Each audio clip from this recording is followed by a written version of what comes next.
हम मर जाएंगे लेकिन हटेंगे नहीं। क्यों क्यों नहीं हटेंगे? क्यों नहीं हटेंगे? कि आने वाली कल की पीढ़ी हमें बुद्धिल कहेगी। आने वाली पीढ़ी ये पीढ़ी आने वाली हमको कल बुद्धिल कहेगी और हमें भी संविधान बचाना है कल को, ताकि हमारी पीढ़ी हमें बुद्धिल न कहे। अरे जो माणूस 8वा वर्ग पास आहे नावाय सावा, बाबासाहेबांकडे 32 डिग्र्या होत्या, डबल पीएचडी केली बाबासाहेब आंबेडकरांनी।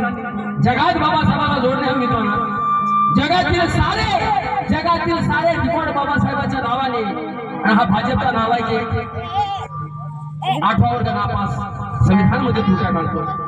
म्हणून म्हणतो बंधूंनो, संविधान वाचवा, नाहीतर आपली येणारी पिढी आपल्याला बुजतील.